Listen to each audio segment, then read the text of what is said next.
بسم اللہ الرحمن الرحیم۔ السلام علیکم، ہمارے چینل پر خوش آمدید۔ زندگی کے بعض مقامات پر ہم کافی خود غرضی کا مظاہرہ کرتے ہیں، اپنے سگے رشتوں کو بھی قربانی کا بکرا بنا دیتے ہیں۔ ہم اتنے مفاد پرست ہو جاتے ہیں کہ دوسرے کی جان تک کی پرواہ نہیں کرتے اور اسے قربان گاہ میں پیش کر دیتے ہیں۔ ایسے ہی ظالم دل اپنوں کی پیٹھ میں خنجر گھونپ دیتے ہیں۔ میں نے بھی اپنے خود غرضی اور دولت کی لالچ میں آ کر اپنے دونوں بھائیوں کو قربان کرنے کی ٹھان لی تھی، لیکن میری اس لالچ طبیعت نے میری ماں کا بڑا نقصان کروایا تھا۔ شاید میں وہ پہلی بہن تھی جسے بھائیوں کی زندگی کے لیے نہیں بلکہ ان کی موت کے لیے سامان کیا تھا۔ میں نے فون کر کے اپنی ماں سے کہا کہ وہ میرے دوسرے بھائی کو بھی بھیج دیں۔ میری ماں نے مجھے ایسی بات کہی کہ میں حیران رہ گئی۔ اس نے کہا کہ ایک بھائی کو تو نے اس عورت کے آگے پیش کر دیا اور اب دوسرے بھائی کو بھی بلا رہی ہے۔ ارے اس کے ساتھ ضرور کوئی مسئلہ ہے، وہ نہ جانے مردوں کے ساتھ کیا کرتی ہے کہ وہ پھر کہیں کے بھی نہیں رہتے۔ میری ماں نے رونا شروع کر دیا، بولتے بولتے ان کی آواز بھر آئی تھی۔ میں نے کہا کہ آپ بات سمجھ نہیں آ رہی، یہ کوئی چھوٹا معاملہ نہیں ہے، ہم تو راتوں رات امیر ہو جائیں گے۔ اور میری ماں نے کہا کہ ایسی امیری کا کیا فائدہ کہ پھر بعد میں ہمارے کسی کام نہ آئے، ہمارے عزیز رشتے ہم سے دور ہو جائیں۔ ان کو میری بات سمجھ نہیں آ رہی تھی۔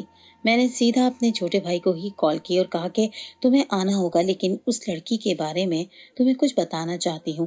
اس نے کہا کہ جو بھی لڑکی ہو میرے آگے ٹک نہیں سکتی، کیونکہ میں روز رات کو… میرے بھائی نے مجھے ایسی بات بتائی کہ میں حیران رہ گئی اور میں نے اسے فوراً بلا لیا۔ میرا نام سائمہ ہے۔ میرے بابا اور چچا نے ساری زندگی سعودی عرب میں ایک عربی خاندان کی خدمت کی تھی۔ میرے بابا اس گھر میں بٹلر تھے، یعنی کہ گھر کے کام کرنا، سودا صرف لانا، گھر پر نظر رکھنا، گھر کی چھوٹی چھوٹی چیزوں کو ٹھیک کروانا وغیرہ۔ وہ اس طرح کے کام کیا کرتے تھے۔ جب وہ بیمار ہو گئے تو واپس آ گئے، پر انہوں نے اس عورت سے کہہ کے میری نوکری وہاں پہ لگوا دی، کیونکہ وہ اتنا اچھا موقع ہاتھ سے جانے نہیں دینا چاہتے تھے۔ میری شادی نہیں ہوئی تھی، میرا شادی کرنے کا کوئی ارادہ نہیں تھا، مجھے مردوں میں کوئی دلچسپی نہیں تھی۔ یہ کوئی بیماری تھی یا میری اپنی فطرت، پر مجھے مرد بالکل بھی نہیں بھاتے تھے۔ میرے دو بھائی تھے، جس میں سے ایک بڑا تھا اور ایک چھوٹا۔ بڑا بھائی بھی نکما تھا اور چھوٹا بھائی بھی سست طبیعت کا مالک تھا۔ وہ بھی ابھی سے ہی بس ویڈیو گیم کے پیچھے لگا ہوا تھا۔ ایسے میں اس گھر کا مرد اب مجھے ہی بننا تھا، کیونکہ میرے بابا ہمیں چھوڑ کر اس دنیا سے رخصت ہو چکے تھے۔ میں نے اپنا ویزا، پاسپورٹ وغیرہ بنوا لیا اور میں اس عورت کے پاس چلی گئی۔ وہ بہت ہی اچھی عورت تھی، شکل و صورت کی خوبصورت تھی اور بہت زیادہ امیر۔ میرے بابا ہمیں وہاں کے قصے کہانیاں پہلے ہی سناتے رہتے تھے۔ دیکھ کے واقعی یقین آ گیا کہ بہت اچھی جگہ تھی۔ مجھے بھی میرے بابا کی جگہ پہ کام کرنا تھا، لیکن میں عورت تھی تو کھانا وغیرہ بنانے کا کام بھی میں نے اپنے ذمے لے لیا، اور اس کام کے اس نے مجھے الگ سے پیسے دینے کا وعدہ کیا۔ جتنے پیسے میرے بابا کماتے تھے میں اس سے زیادہ کمانے لگی۔ پر ایک بات بڑی عجیب تھی، یہ عورت روز رات کو ایک کمرے میں چلی جاتی تھی اور اس کو معدے کا مسئلہ تھا، لیکن یہ مجھ سے طرح طرح کے فرائیڈ کھانے کی چیزیں بنواتی تھی۔ کہتی تھی کہ بس تم بنا کر اوون کے قریب رکھ دیا کرو، جب مجھے کھانی ہوں گی میں گرم کر کے کھا لوں گی۔ اس گھر میں کھانا بنے نہ بنے پر چٹپٹی چیزیں ضرور بنتی تھیں، اور ابھی تک تو ایسا ہوا نہیں کہ میں نے کبھی ایسی چیز بنانے سے انکار کیا ہو یا میں بھول گئی ہوں۔ لیکن مجھے مالکن نے کہنا ہوتا تھا کہ یہ کام تم نے سب سے پہلے کرنا ہے، لیکن مجھے دوسرے نوکروں نے بتایا کہ ان کے تو معدے اور جگر دونوں کا ہی مسئلہ ہے، اور وہ بھی بہت زیادہ ہے، کیونکہ ان کی زندگی میں ٹینشن بہت ہے۔ یہ چٹپٹی چیزیں نہیں کھا سکتی ہیں، اگر کھائیں گی تو ان کے لیے زہر کے مترادف ہے۔ پھر وہ کس کے لیے ایسی چیزیں بنوایا کرتی تھی؟ اس کا شوہر بھی نہیں تھا۔ ایک دن میں اس کمرے میں چلی گئی تو سامنے کا منظر دیکھ کر حیران رہ گئی۔ وہاں پر تو ایک خوبصورت سی لڑکی بیٹھی تھی، اتنی خوبصورت لڑکی کہ میں نے ایسی خوبصورت لڑکی پہلے کبھی نہیں دیکھی تھی۔ وہ کہتے ہیں نا کہ عربی عورتیں بہت خوبصورت ہوتی ہیں، یہ بھی ایسی ہی تھی، دل موہ لینے والی صورت کی مالک تھی۔ وہ مجھے دیکھ کر گھبرا سی گئی۔ میں نے کہا کہ ڈرو نہیں، میں اس گھر میں کام کرتی ہوں۔ اس لیے کہا کہ تم یہاں کام کرتی ہو، پر میں نے تو تمہیں کبھی نہیں دیکھا، اور یہ تو میرا گھر ہے۔ میں نے کہا کہ میں نے بھی تمہیں کبھی نہیں دیکھا۔ ہم دونوں یہی بات کر رہے تھے کہ وہ عورت وہاں پر آ گئی اور اس نے کہا کہ تم یہاں پر کیا کر رہی ہو؟ میں نے کہا کہ میں تو سوچ رہی تھی کہ یہ کمرہ بند رہتا ہے، لیکن یہاں پر روشنی دیکھی تو صفائی کرنے آ گئی۔ اس نے کہا کہ صفائی کرنا تمہارا کام نہیں ہے اور تمہیں یہاں پہ آنا نہیں چاہیے تھا۔ وہ مجھے لے کر باہر آ گئی۔ میں نے کہا کہ میڈم یہ کون ہے؟ उसने कहा कि मेरी बेटी है और इसको एक नफसियाती बीमारी है। मैंने कहा कि क्या मतलब? उन्होंने कहा कि ये पागल है। मैंने कहा पर वो देखने में तो पागल नहीं लगती। उन्होंने कहा कि अचानक से ही उसे दौरा पड़ जाता है। ये सुन के मेरा दिल बड़ा दुख गया, क्योंकि इतनी प्यारी लड़की थी और बेचारी नफसियाती थी। मैडम ने मुझे उसके बारे में थोड़ा बहुत बताया कि वो उस मुकाम पर कैसे पहुंची। उन्होंने बताया कि ये किसी लड़के से मोहब्बत करती थी, लेकिन उसने उसका साथ ना दिया। ये घर से भाग गई थी, पर वो उसे इस्तेमाल करके फेंक गया और उसके बाद से उसकी हालत ऐसी हो गई है। तो शुक्र है कि मुझे वापस मिल गई, नहीं तो पता नहीं इस वक्त कहाँ होती। उनका कहना था कि मैंने इस पर कभी कोई दबाव नहीं डाला था, लेकिन वो शख्स पहले उसे अपनी बातों में वरगला कर उसकी ज़िंदगी बर्बाद कर गया। अब उसकी शादी करना मुश्किल हो गया है। कोई भी शख्स एक नफसियाती लड़के से शादी नहीं करेगा, और तो और एक दो रिश्ते देखे, वो भी शादीशुदा, कि जिनकी नज़र में मेरी बेटी की दौलत पर है। मैं किसी ऐसे के हाथों अपनी बेटी को नहीं सौंप सकती। यही मेरी सबसे बड़ी परेशानी है। मैं उनकी बात सुन रही थी। वो बात बताते बताते रोने लगी। उन्होंने कहा कि अब ये मेरी ज़िंदगी का एक मसला है जिसने मुझे दिन रात परेशान कर रखा है। इससे कौन शादी करेगा? ये बात तो शायद उस किसी के आगे छुप भी जाए कि इसके साथ एक मर्द ने ज़िंदगी के कुछ दिन गुजारे हैं, लेकिन इसके पागलपन का क्या होगा? मैं बहुत परेशान रहती हूँ। यही मेरी परेशानी की वजह, ये इसकी वजह से मैं बीमार रहती हूँ। तुम्हारे बाबा भी इस बारे में जानते थे। मैंने कहा कि लेकिन हमें बाबा ने कभी आपकी बेटी के बारे में कुछ नहीं बताया। उसने कहा कि तुम्हारा बाप बहुत वफादार आदमी था। उसने उसे कहा था कि वो इसके बारे में किसी को ना बताए, इसलिए उसने अपने खानदान को भी नहीं बताया। तभी तो जब उसने कहा कि मेरी जगह मैं उसकी बेटी को इस नौकरी पे रख लूँ, तो मैंने फ़ौरन हाँ कह दिया। मुझे यकीन था कि उसकी तरह उसकी बेटी भी बहुत वफादार और मेहनती होगी। मैडम कहने लगी कि जो कुछ है उसी का है। मैं आज हूँ कल नहीं हूँ, लेकिन परेशान होती हूँ कि कल को कोई ऐसा मिल गया जो उसकी दौलत की वजह से उससे शादी तो कर ले, लेकिन बाद में उसको छोड़ दे या उसको जान से मार दे, तो क्या होगा? ये तो अपने आप का दिफा नहीं कर सकती।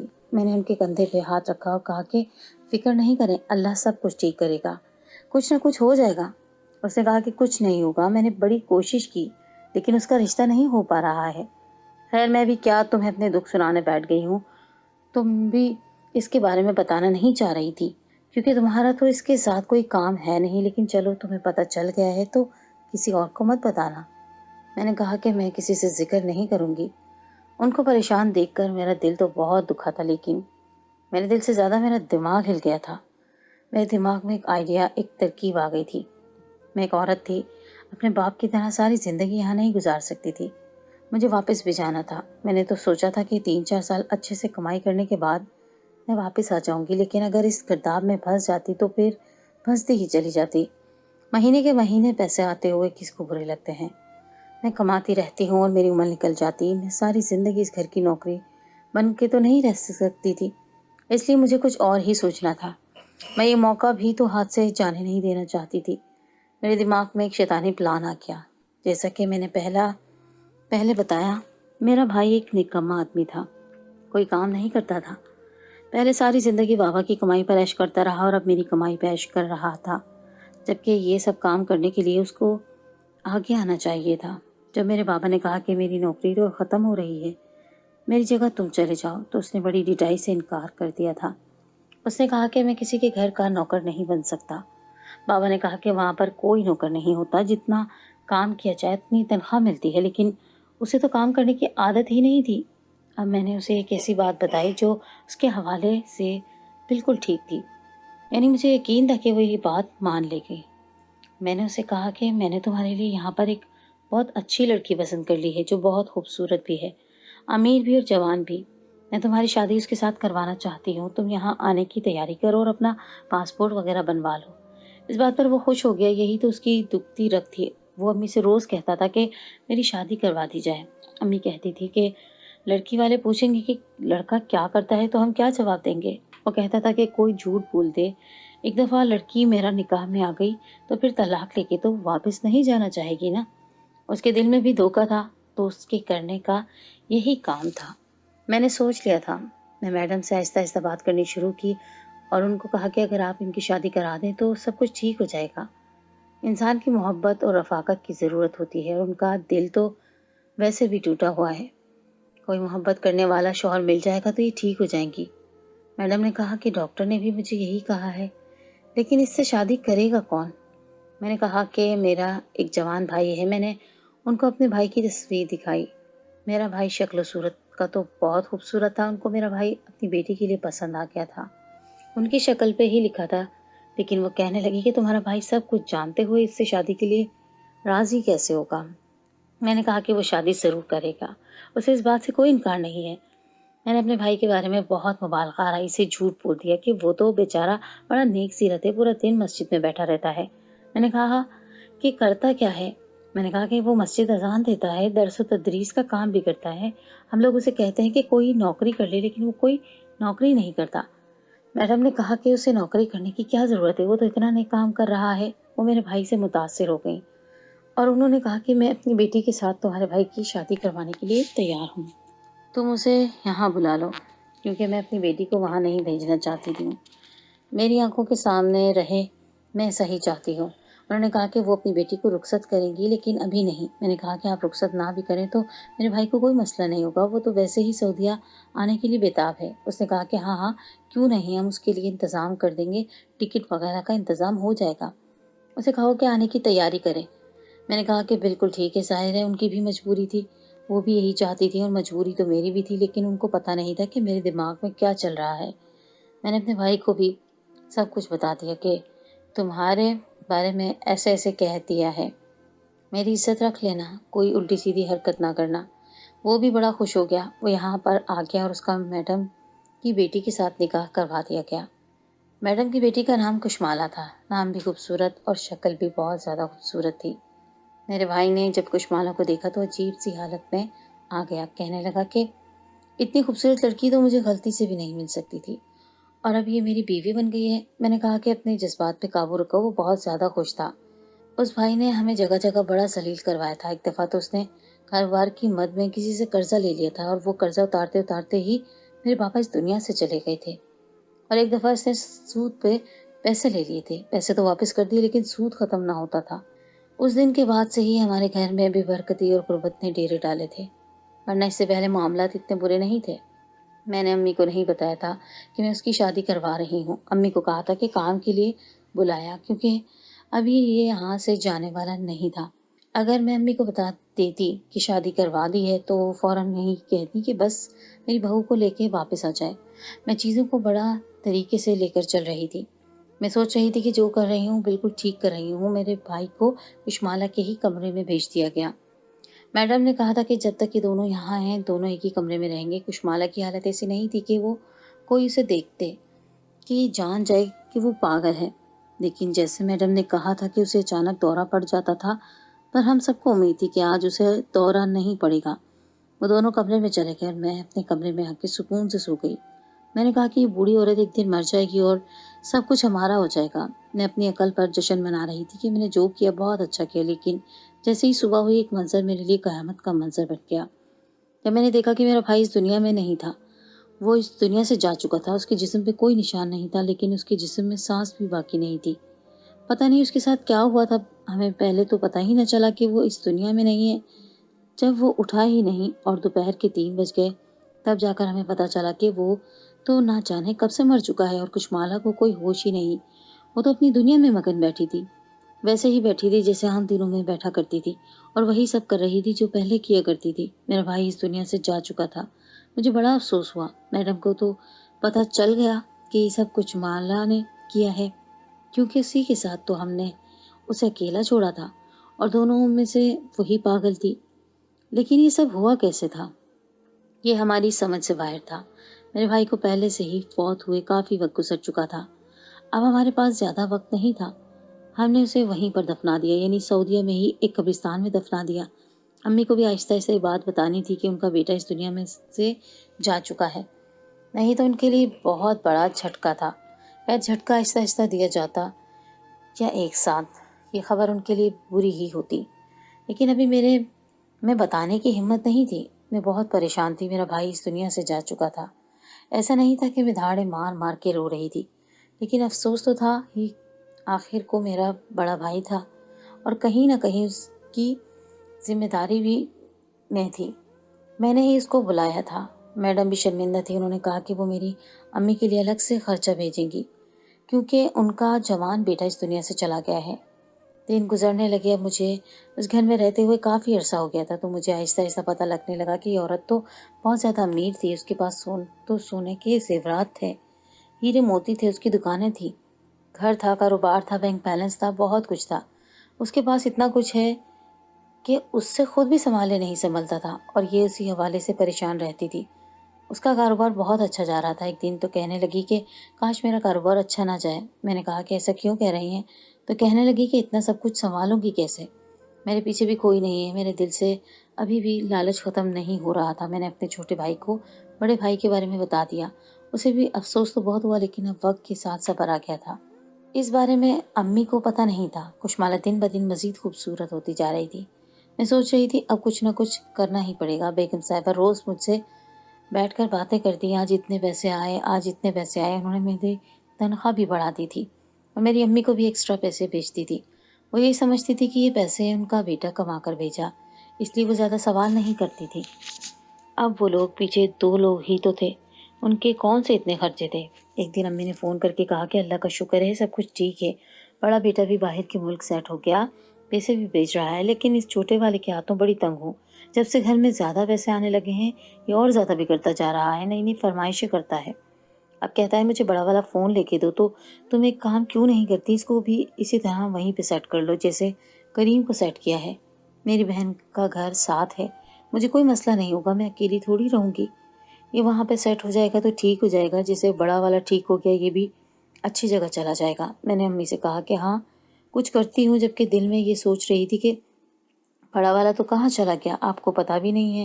लेकिन फिर मेरे दिमाग में अचानक से घंटी बजी और मैंने सोच लिया कि शायद अम्मी ठीक ही कह रही हैं, उसको भी यहाँ बुला लेती हूँ। लेकिन इस दफ़ा मैंने अपने छोटे भाई को बुलाने से पहले उसे सब कुछ बता दिया कि ऐसा ऐसा मामला है। अभी मैं उससे बात कर रही थी कि बेगम साहिबा वहाँ पर आ गई, उनको मुझसे कोई काम था। फिर लगे हाथ मैंने उनसे भी बात कर ली। उन्होंने कहा कि ये तुम क्या कह रही हो, तुम्हारा एक भाई बेचारा दुनिया से चला गया और अब तुम दूसरे भाई को भी बुला रही हो। तो मैंने कहा कि मैं सिर्फ आपका और छोटी बीवी का भला चाहती हूँ, और फिर जिसकी मौत लिखी है उसने मरना ही होता है। लेकिन मेरा छोटा भाई बहुत समझदार है, सब कुछ ठीक हो जाएगा। उन्होंने कहा कि अगर तुम्हें मसला नहीं तो मुझे क्या मसला हो सकता है, लेकिन तुम फिर भी सोच लो। मैंने कहा कि मुझे सोचने के लिए थोड़ा वक्त चाहिए, लेकिन दरअसल मैं फैसला कर चुकी थी। कहते हैं जब आपका बुरा वक्त आने लगे तो आपकी अकल पे पर्दा पड़ जाता है। मेरी अकल पे भी पर्दा पड़ा हुआ था। रोज़ रोज़ देखती थी, उनके पास पैसे थे, मैं चाहती थी कि ये सब कुछ हमारा हो जाए। यहाँ पे तो पता नहीं, लेकिन पाकिस्तान में लोग मर रहे थे और महंगाई सर पे भूत बनकर नाच रही थी।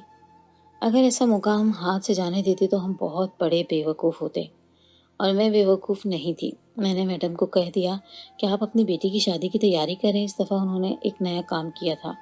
पिछली दफ़ा तो ऐसा हुआ था कि जब मैंने उनको कहा कि शादी की तैयारी करें तो उन्होंने बस तैयारी की थी, लेकिन इस दफ़ा पहले से ही उन्होंने मेरे भाई के नाम एक बंगला लगा दिया। शायद वो अपनी बेटी के पाँव मजबूत करना चाहती थी, क्योंकि पिछली दफ़ा जो हुआ वो एक बहुत बड़ा हादसा था और वो शर्मिंदा थी, शायद इसी का साला कर रही थी।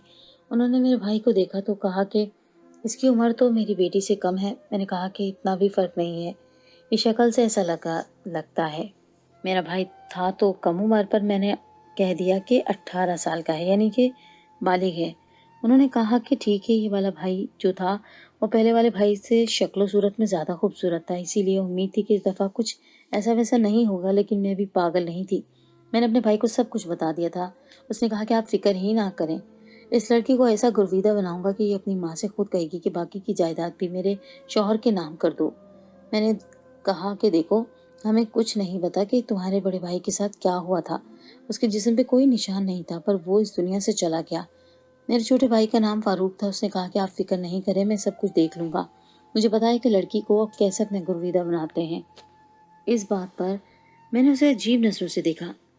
मैंने कहा कि तुम्हारी सोहबत बुरी है, इस बारे में तो मुझे पता था, लेकिन अगर तुम कुछ कर सकते हो तो आज ज़रूर करना, कुछ ऐसा कि जिससे तुम्हारी जान बच जाए और वो लड़की तुम्हारी गुरविदा हो जाए। उसने कहा कि आप फिक्र ही ना करें। इन दोनों का निकाह पढ़ा दिया गया और वो कमरे के अंदर चला गया। अब मैं अल्लाह से दुआएं कर रही थी, क्योंकि मुझे अपने छोटे भाई से मोहब्बत थी, बड़े भाई से भी थी, लेकिन छोटे भाई को तो इस तरह पाला था कि जैसे अपनी ही औलाद हो, इसलिए उससे बहुत मोहब्बत थी। बस यूँ समझे कि मैंने दाव खेल दिया था और अब ये आर या पार वाली सूरत हाल थी। सुबह हुई तो मैंने दरवाजे पर दस्तक दी थी। अंदर से तो जवाब नहीं आ रहा था। मैंने फिर दस्तक दी। ये काम ठीक नहीं था, मुझे ऐसे दस्तक नहीं देनी चाहिए थी, लेकिन मेरे पास और कोई ऑप्शन नहीं था। मेरा दिल घबरा रहा था। मेरा भाई बाहर आया तो मैं उसे देखकर हैरान रह गई। उसके चेहरे पे जख्मों के निशान थे। मैंने कहा कि ये क्या किया? उसने तुम्हें हमला कर दिया। उसने कहा कि बात कुछ कुछ ऐसी है, लेकिन सब कुछ ठीक है। थोड़ी देर बाद उसे मालकिन की बेटी ने बुलाया और कहा कि मेरी जान, मेरे प्यारे शौहर, मुझे छोड़ के नहीं जाओ। उसने कहा कि नहीं जान, मैं तो बस दरवाजे तक आता हूँ, तुम्हें छोड़ के नहीं जाऊँगा। मैं हैरान रह गई। मैंने कहा कि ऐसा कि क्या किया तुमने? तो उसने कहा कि आपकी हर बात बताने की नहीं होती, लेकिन मुझे ऐसा लगता है कि मेरा भाई खूबसूरत था, इसीलिए कुशमाला ने उसे पसंद कर लिया था। लेकिन क्योंकि दूसरा भाई भी बड़ी शक्ल का था, लेकिन इतना ज़्यादा हैंडसम नहीं था। जो भी मामला हुआ हमें नहीं पता, पर वो दोनों आपस में इस तरह के तेज़ रहे थे कि जैसे एक दूसरे के बगैर एक पल नहीं रह सकते। इसके बाद भी कुशमाला को कुछ दौरे वगैरह पड़े, लेकिन वो ज़्यादातर वक्त ठीक ही रहती थी। इसके डॉक्टर ने भी कहा कि इसमें बहुत बेहतरी आ गई है। मैडम साहिबा बीमार रहने लगी। उन्होंने अपने होश में ही सब कुछ मेरे भाई के नाम कर दिया और कुछ दुकानें मेरे नाम भी कर दी। उसके बाद मेरा भाई और कुशमाला वापस पाकिस्तान चले गए। मेरी माँ को जब बड़े बेटे की मौत का पता चला तो बहुत अफसोस हुआ, लेकिन साथ इस बात की भी खुशी हुई कि अब हमारी ज़िंदगी हमेशा के लिए बदल गई थी। हम लोग लाखों खर्च करने वाले बन गए थे। मैं तब तक सऊदी अरब में ही रही जब तक मैडम इस दुनिया में थी। उनको वहाँ पर ही मदफन होना था, ये उनकी आखिरी ख्वाहिश थी। वो भी इस दुनिया से चले गई तो बाकी का काम समेट कर, सब कुछ बेच कर मैं भी वापस आ गई। मेरी नीयत उनके लिए बुरी नहीं थी। मैं किसी को भी जान से मारना नहीं चाहती थी। देखा जाए तो इस सब में नुकसान भी हमारा ही हुआ कि हमारा एक भाई इस दुनिया से चला गया, और फ़ायदा भी। लेकिन कुशमाला मेरे छोटे भाई के साथ और खुश है, और उनको देख के ऐसा लगता है कि जैसे वो इस दुनिया के सबसे खुश मियाँ बीवी हैं। शायद कुशमाला को इसी तवज्जो और मोहब्बत की ज़रूरत थी जो उसे मिल चुकी थी। अब उसके नफसियातीपन में भी काफ़ी बेहतरी आ चुकी थी। अल्लाह दोनों को खुश रखे। मुझे भी एक आसाइशों भरी ज़िंदगी इस सब के नतीजे में मिल चुकी थी, और अब ज़िंदगी हर किस्म की फ़िक्र से आज़ाद गुजर रही थी।